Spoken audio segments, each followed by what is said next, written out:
हर हर महादेव। जय जय शिव शंभू।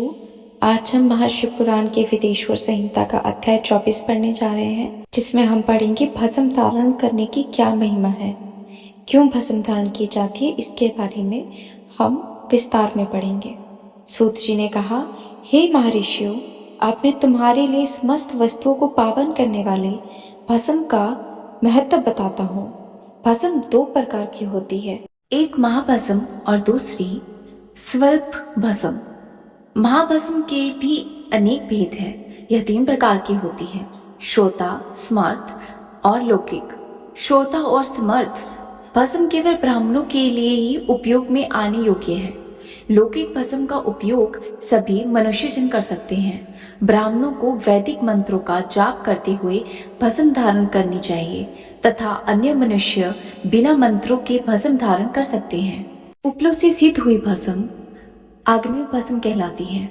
यह त्रिपुंड का द्रव्य है। अन्य यज्ञ से प्रकट हुई भस्म भी त्रिपुंड धारण के काम आती है। जाबाली उपनिषद के अनुसार अग्नि इत्यादि मंत्रों द्वारा 7 बार जल में भिगोकर शरीर में भस्म लगाएं। तीनों संध्याओं में जो शिव भस्म से त्रिपुंड लगाता है वह सब पापों से मुक्त होकर शिव की कृपा से मोक्ष प्राप्त करता है। त्रिपुंड और भस्म लगाकर विधि पूर्वक जाप करे। भगवान शिव और विष्णु ने भी त्रिपुंड धारण किया है। अन्य देवताओं सहित भगवती उमा और देवी लक्ष्मी ने इनकी प्रशंसा की है। ब्राह्मणों, क्षत्रियों, वैश्यों, शूद्रों, वर्ण संकरों तथा जाति भ्रष्ट पुरुषों ने भी उदम दल रूप में भस्म धारण की है। महर्षियों, इस प्रकार संक्षेप में मैंने त्रिपुंड का महत्व बताया है। यह समस्त प्राणियों के लिए गोपनीय है। ललाट अर्थात माथे पर भ्रुओं के मध्य भाग में भ्रुओं के अंत भाग जितना बड़ा त्रिपुंड ललाट में धारण करना चाहिए। मध्य और अनामिका उंगली से 2 रेखाएं करके अंगूठे द्वारा बीच में सीधी रेखा त्रिपुंड कहलाती है। त्रिपुंड अत्यंत उत्तम और भोग और मोक्ष देने वाला है।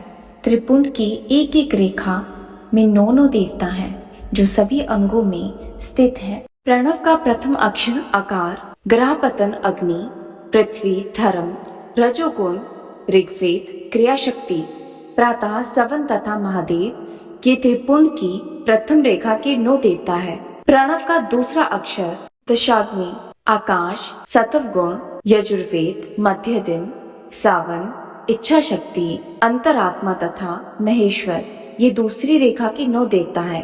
प्रणव का तीसरा अक्षर मकार, आहवनीय अग्नि, परमात्मा, तमोगुण, गुलोक, ज्ञान शक्ति, सामवेद, तृतीय सावन तथा शिव ये 3 रेखा के प्रतिदिन स्नान से शुद्ध होकर भक्ति भाव से त्रिपुंड में स्थित देवताओं को नमस्कार कर त्रिपुंड धारण करें तो भोग और मोक्ष दोनों की प्राप्ति होती है।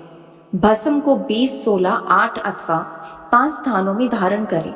सिर, माथा, दोनों कान, दोनों आंखें, नाक के दोनों नथुने, हाथ, मुंह, कंठ, दोनों कोहनी, दोनों भुजदंग, हृदय, दोनों बगल, नाभि, दोनों अंडकोश, दोनों अरु, दोनों घुटनों, दोनों पिंडली, दोनों जांघों और पांव आदि 20 भागों में क्रमशः अग्नि, वायु, पृथ्वी, देश, 10 दिशाएं, 10 दिक्पाल, 8 वसुंधरा, ध्रुव, सोम, आम, अनिल, प्रातः काल इत्यादि का नाम लेकर भक्तिभाव से त्रिपुंड धारण करें अथवा एकांचित हो 16 स्थान में ही त्रिपुंड धारण करें। सिर, माथा, कंठ, दोनों कंधों, दोनों हाथों, दोनों कोहनियों तथा दोनों कलाइयों, हृदय, नाभि, दोनों पसलियों एवं पीठ में त्रिपुंड लगाकर ही 16 अंगों में धारण करें।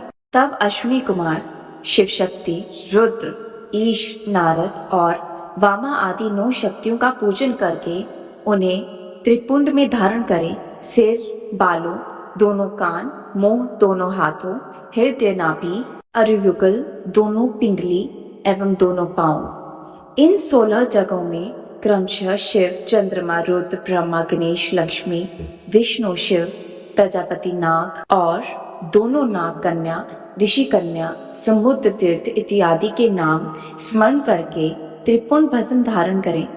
माथा, दोनों कान, दोनों कंधे, छाती, नाभि एवं ग्रोह अंगों आदि 8 अंगों में सप्तऋषि ब्राह्मणों का नाम लेकर भस्म धारण करें, अथवा मस्तक, दोनों भुजाएं, हृदय और नाभि, इन 5 स्थानों को भस्म धारण करने के योग्य बनाया गया है। देश तथा काल को ध्यान में रखकर भस्म को अभिमंत्रित करना चाहिए तथा भस्म को जल में मिलाना चाहिए। त्रिनेत्रधारी सभी गुणों के आधार तथा सभी देवताओं के जनक और ब्रह्मा एवं रुद्र की उत्पत्ति करने वाले परम ब्रह्म परमात्मा शिव का ध्यान करते हुए ओम नमः शिवाय मंत्र को बोलते हुए माथे एवं अंगों पर त्रिपुर धारण करें। ये था महाशिव पुराण की विदेश्वर संहिता का अध्याय 24।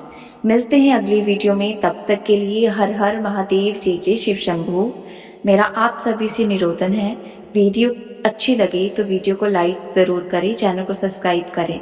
और अगर मुझसे कोई गलती हो तो मैं हाथ जोड़ के आपसे माफ़ी मांगती हूँ। आप सभी मुझे अपनी पुत्री या बहन समझ के क्षमा करें।